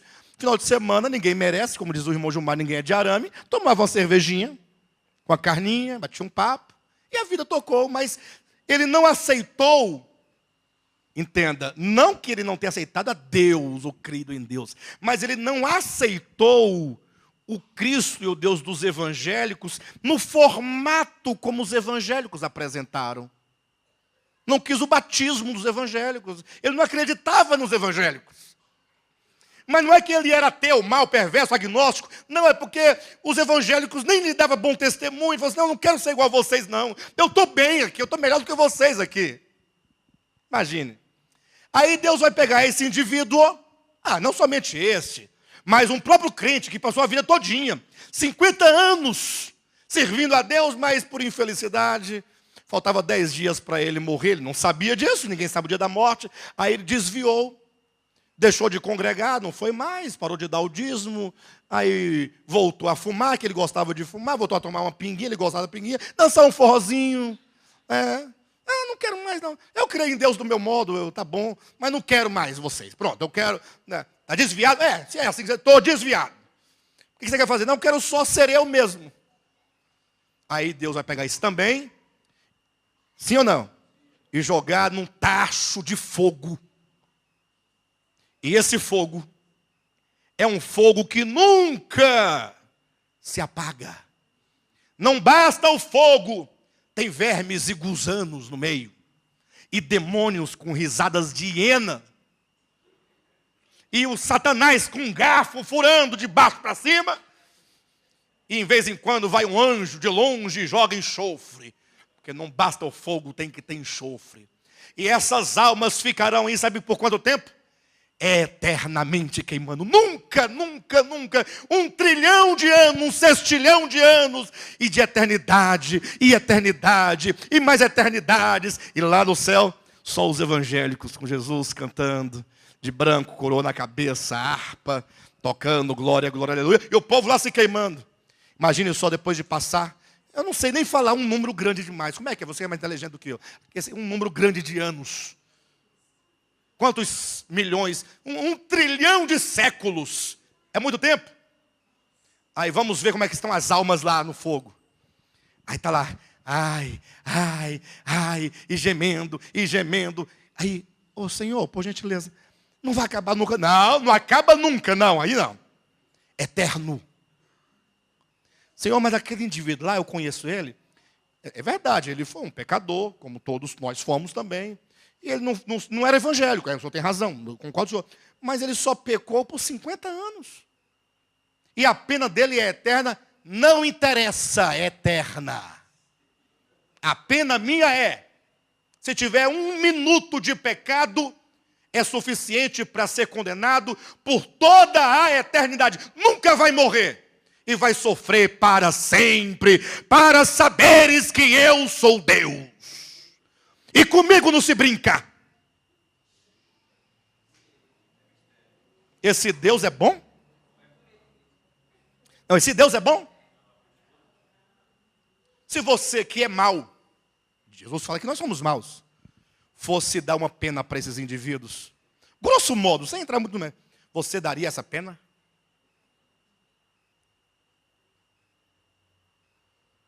Mas você é melhor do que o Deus, então, desses evangélicos. Você deve ser melhor. Seja honesto, você faria isso? Você faria isso? Honesto. Alguém aqui fala, não, pastor, eu faria. Deixa eu ver a mão, numa boa. Sem problema, não vai. Ninguém faria isso. E por que você não faria? Então agora eu quero alguém que me dê uma resposta. Por que você não faria isso? Não, se você fosse Deus, com o pensamento que você tem, sim. Mas isso explica, eu não farei porque é minha criatura. Eu falo, você daria uma pena dessa? Uma dosagem de pena dessa? E tem mais, por que a pena tem que ser tortura? Porque ficar no tacho é tortura. Tudo bem que tem o direito de fazer o que ele quiser fazer, mas tem que ser tortura eterna. Tem que ser tortura. Não pode ser de outra maneira. É tortura, vai ficar queimando. E o fogão? Não para, é fogo, fogo, fogo, fogo, queimando.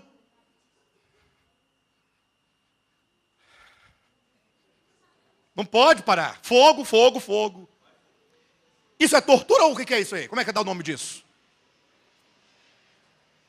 E esse Deus é bom? Mas cuidado, eu não estou falando do Deus eterno e verdadeiro, não. Afinal, olhe para mim. Eu sei que vocês têm as escrituras e na mente de vocês já passaram 2 ou 3 versículos na cabeça de vocês. E eu sei quais são os textos que vocês pensaram. Agora, lembre-se de uma coisa. Lemos agora há pouco o texto. Sabemos que o Filho de Deus é vindo, ele veio. Graças a Deus que ele veio. Porque ele não viesse, nós só teríamos até hoje só os escritos de Moisés. E dos profetas que não escreveram nada além do que Moisés escreveu. Só reproduziu em cada circunstância nas quais eles viveram. Mas como Jesus Cristo, o Filho de Deus, veio, sabemos que ele é vindo, e ele é que nos tem dado entendimento para conhecermos o verdadeiro. Não tivesse ele vindo, não teríamos nós entendimento. Não tendo nós entendimento, não saberíamos quem é o Deus verdadeiro. Antes de Cristo não se podia ter ideia perfeita e clara do verdadeiro. Tudo o que se sabia de Deus eram ideias que estavam mescladas e misturadas com muitas coisas próprias dos homens. Voltando para o meu ponto. Homens cristãos, muitas vezes, dão atributos para Deus. Se você perguntar assim, mas... Pergunta para qualquer cristão, faça esse teste. Esses mais pentecostais, esses mais de santidade. Mas Deus vai colocar eternamente no fogo, ele vai dizer, vai.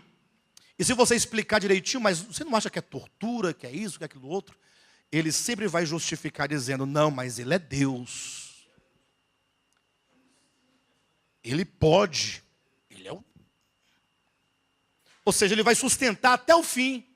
E, portanto, essa pessoa, a partir de textos mal lidos e textos de épocas que os homens não tinham condições de conhecer o Deus verdadeiro, porque a lei é mera sombra de coisas vindouras, não tinha noção exata, a partir de textos como esses, começam a atribuir a Deus atributos que não lhe pertencem. Enfim, é muita coisa para dizer para vocês. Mas nós temos aqui a verdade, a realidade é Deus. Olhem para mim, Deus é a realidade. A única realidade.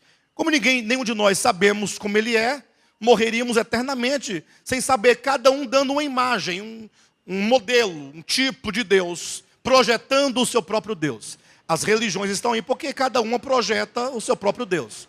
Eu falei essa questão aqui do cristão, do Deus evangélico, para ilustrar como que os homens, por não conhecerem a realidade, que é Deus, porque Deus é invisível, eles criam seus próprios deuses e vão colocando. Bem, mas então, a pergunta, como é que eu vou saber então como Deus é verdadeiramente? Então eu preciso, se Deus é a realidade, eu preciso de quê? Da verdade. O que é a verdade? Aí imagina agora que está lá no seio do Pai, João 1,18. O Filho unigênito, Deus unigênito, no seio do Pai, não é com a cabeça encostada no peito de Deus, é que Ele está na parte mais íntima e profunda do ser do Pai. Ele procede do Pai, Ele é a quintessência do Pai. E Ele então vem, e Ele se faz carne. Ele agora é um homem, agora você pode ver. Aí Paulo fala assim, olhem para Ele. Está vendo esse homem, um nazareno? Atenção, ele é a expressão exata da realidade que nós não vemos. Portanto, olhem para ele. Ele é o quê? Em relação à realidade. Ele é a verdade. A verdade, portanto, está para o meu entendimento e a realidade. O conceito que se constrói acerca de Deus pode ser verdade ou não, pode ser a verdade ou não. Se você tem acerca de Deus o conceito que é o próprio Cristo, então você está na verdade. E tem a verdade. Se o conceito que você tem acerca de Deus, que é a realidade, ele gera dissonâncias em relação a Cristo. Mas eu creio em Cristo, mas qual Cristo você crê? No Cristo de Agostinho, do quarto século era cristã? Que vivia com medo 24 horas de Deus? Um homem que passou a vida todinha no pecado, quando se converteu então, virou só espírito, não era mais carne, mas com seus conflitos interiores, brigando e lutando dentro de si. E ele com medo de Deus. A verdade é Deus manifestado, Deus revelado. E como Deus se manifesta e se revela?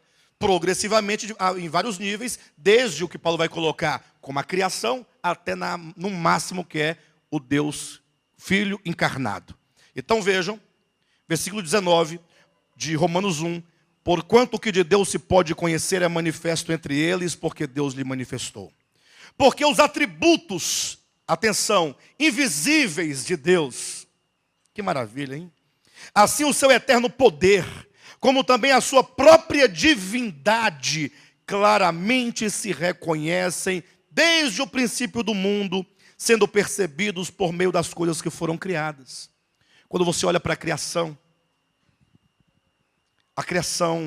ela revela e manifesta os atributos de Deus. A própria divindade é revelada por meio das coisas criadas.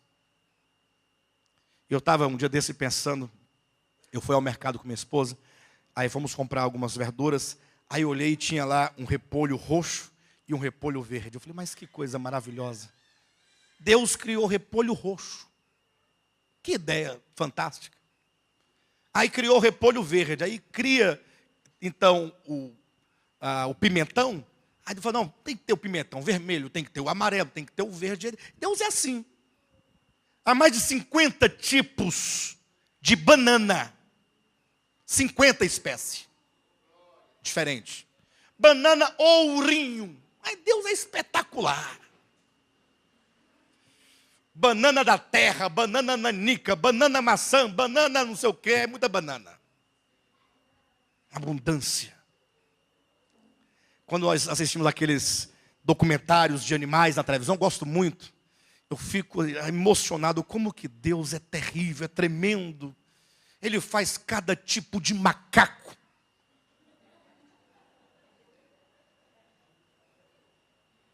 Vocês gostam de assistir de vez em quando também? Eu fico impressionado.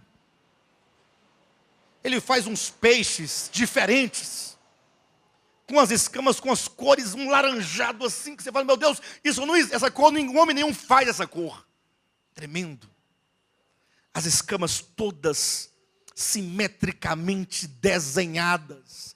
O degradê é perfeito. Eu não gosto de peixe, mas eu gosto de olhar a beleza. Isso é a criação dizendo: Deus é maravilhoso, Deus é lindo, Deus é bom, Deus é abundante. E Deus nunca falou para você: olha, hoje eu não vou te dar a chuva, nem o alface, nem o pimentão, nem o cheiro verde, coisa maravilhosa, para cortar dentro do feijão. Dá aquela... Hein? Deus pensou, vou fazer o cheiro verde, porque eles gostam de cheiro verde, no feijão. Você não gosta? Não tem problema, mas Deus fez para os outros que gostam. Deus respeita cada um. A criação manifesta. Não tem como eu olhar para a criação e falar assim: olha, quem fez isso é mau, é perverso. Aí vem Cristo e fala: olha, vocês só chegarão à perfeição quando vocês tiverem as mesmas características do Pai Celestial. Se vocês são filhos, devem corresponder ao Pai. E qual é a característica dele? O Pai ama a todos os homens, indistintamente. E Ele dá a chuva para o bom, para o homem bom, e para o homem mau. Eu não daria. Você daria? O homem lá mau, perverso, bruto, ignorante, te xingando, falando: eu não creio em Deus. E Deus fala assim: dê a chuva para aquela criatura ignorante, coitada. Dá chuva a seu tempo. A terra produz. Aí vem um anjo e fala: mas Jeová, você vai continuar desse jeito? Dando. Não, deixa. É criatura, bruta, ignorante, mas ele vai chegar lá. Ele vai chegar lá, calma. Nós também já fomos brutos e ignorantes, ainda somos em grande medida. Estamos ainda talvez muito longe do que haveremos de ser. Estamos caminhando. Se eu fosse Deus, eu não dava comida para mim.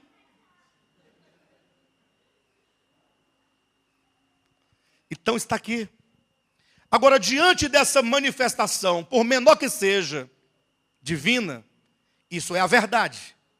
A verdade é Deus revelado. A pergunta é: qual é a minha resposta para Ele? Olha o texto. E aqui eu estou me conduzindo para o final.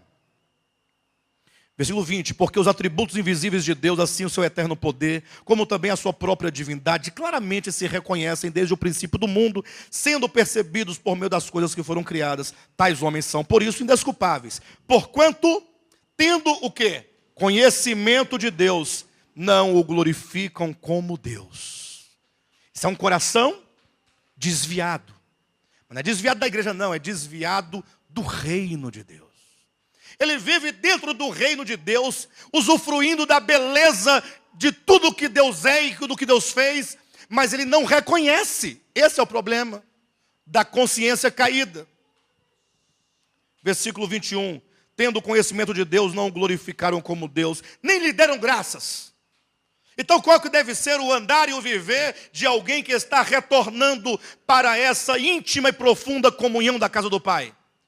Temos que começar a desenvolver o reconhecimento de quem Deus é e conferir a Ele todo momento, a toda hora, tudo o que temos, tudo o que somos, todas as coisas boas, e falar: graças a Deus, tudo é de Deus e tudo provém de Deus. Mas isso deve ser trabalhado não no âmbito simplesmente da teologia, do conhecimento, da sistemática, mas do coração. Experimentar a verdade ao compreender o que é a verdade, eu tomo então esta verdade para o meu coração. O meu coração tem que ser ensinado, a minha mente tem que ser ensinada, minha consciência precisa ser moldada e transformada, para que todo o meu ser convirja em amor, em gratidão, em ações de graças ao único que é. Aí eu passo a ser alguém e a ter um viver em direção a Ele. Porquanto, tendo conhecimento de Deus, não glorificaram como Deus, nem lhe deram graças. Antes se tornaram nulos em seus próprios raciocínios, obscurecendo-lhes o coração insensato, inculcando-se por sábios, tornaram-se loucos e mudaram a glória de Deus, do Deus incorruptível, em semelhança da imagem de homem corruptível, bem como de aves, quadrúpedes e répteis. Enfim, a verdade precisa ser experimentada. A verdade é Deus revelado.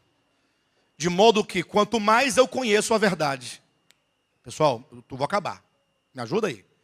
De modo que quanto mais eu conheço a verdade, no meu coração e na minha consciência, mais eu percebo a presença de Deus. Por que eu tenho que ficar invocando uma presença? Vem, Espírito Santo, vem, desça sobre nós. Alguém dá um arrepio, eu comecei a sentir. Que bobagem. Isso nos foi imposto por um sistema equivocado de se pensar a Deus. A percepção da presença de Deus ocorre na mesma medida do conhecimento da verdade. Quanto mais eu estou claro da verdade, mais eu sinto Deus. Onde, quando, a todo e em qualquer lugar, em todos os momentos, Deus é presente. Deus não é emoção, não é arrepio, não são lágrimas no momento de uma canção que me fez ficar imaginando como foi o momento da crucificação. Eu me emocionei e chorei. Não, isso é bobagem. Isso passa.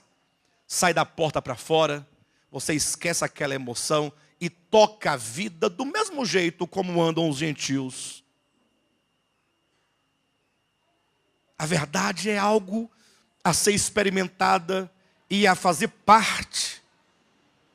Se Deus está em mim, enquanto vida, e Ele está em tudo e em todos enquanto vida, então, onde é que eu posso adorar o Criador?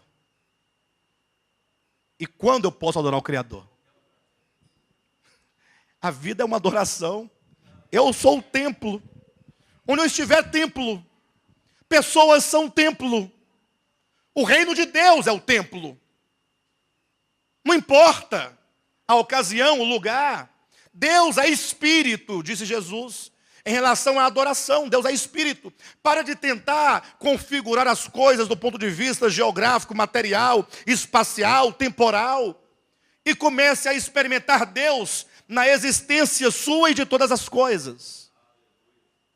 Convergir o coração, voltar o coração. Então, os homens, eles não querem isso.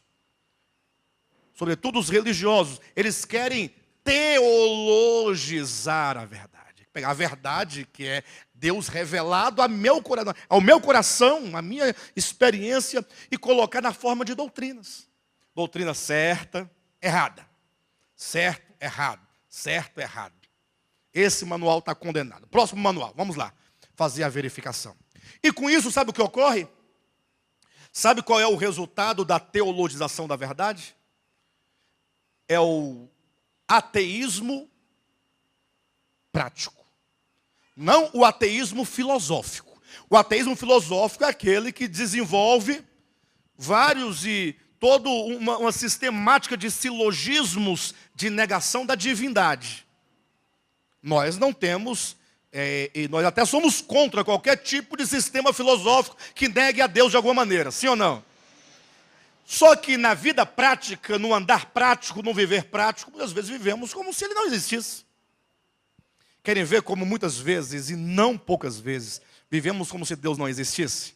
Querem ver uma coisa?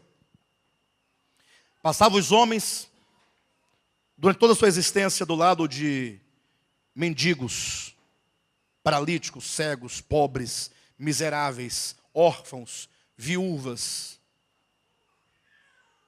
desertados, refugiados.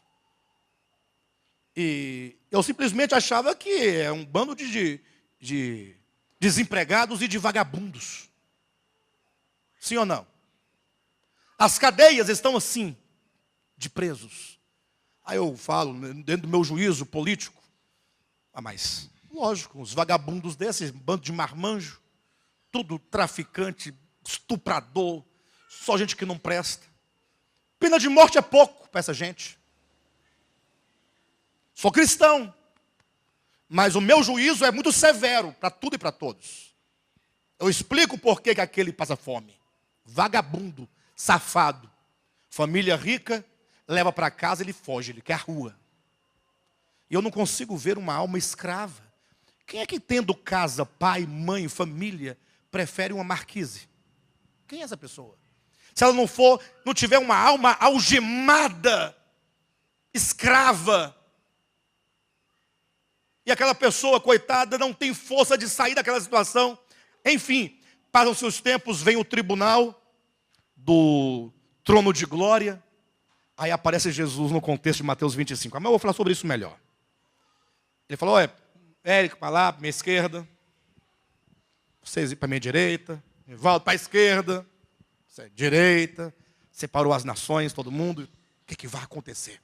Ficar na direita é bom ou é ruim? Não sei, ele não falou nada. E a esquerda, deve ser bom. A esquerda é bom, é Lula, é Dilma, essa turma toda. Deve ser coisa boa. Vamos ficar por aqui. Aí Jesus fala assim, olha, vocês da minha direita, que estão à minha direita. Dunival, para cá. Tira a cabecinha para lá. Isso aqui, ó. Para cá. Vinde, benditos do meu Pai. Olha que maravilha.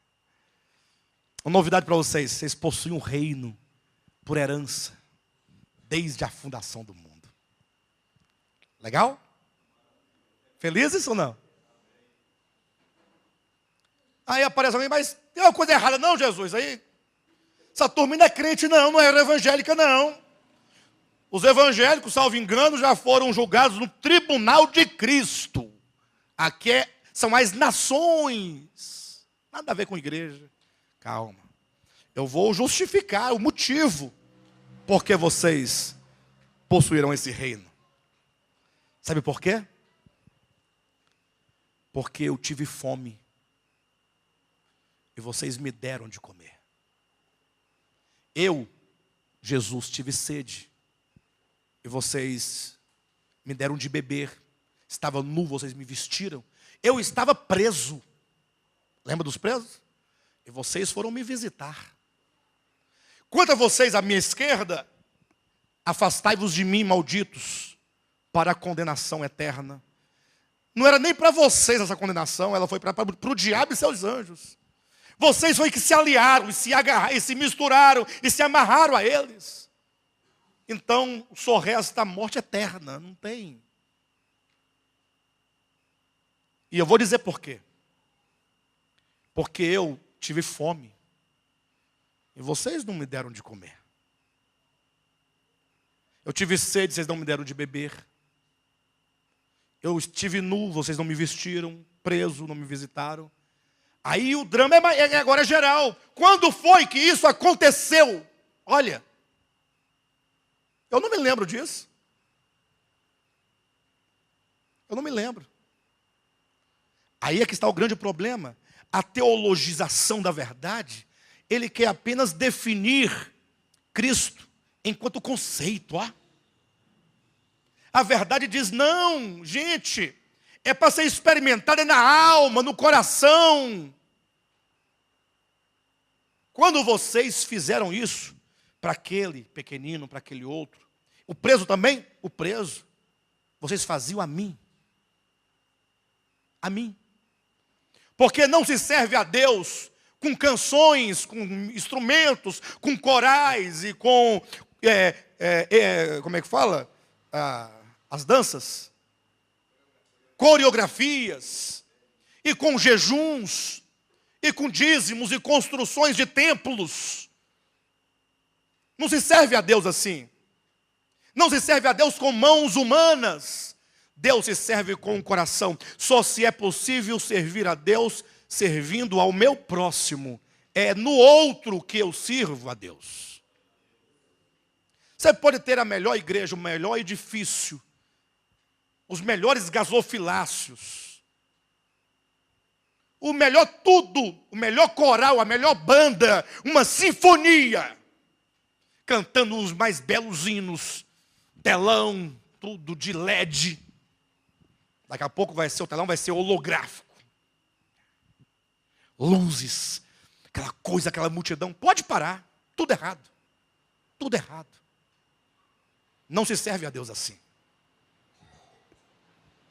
Aí nós dizemos, nós cremos em Deus, mas somos ateus práticos, porque o negamos e nós não conseguimos vê-lo, e dizemos que ele não existe estando ele diante de nós, porque os presos, os paralíticos, os órfãos, as viúvas, os desamparados, é Deus.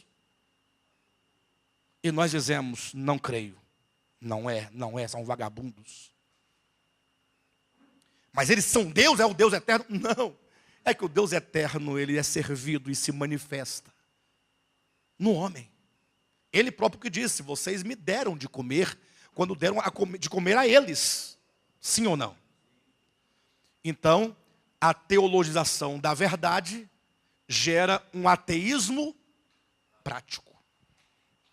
Quando com os lábios confessamos a Deus, que não muda nada, é uma mera filosofia, mas na prática nós não o conhecemos e não o queremos e não o aceitamos absolutamente. Nós queremos o nosso Deus do nosso modo, com o nosso serviço.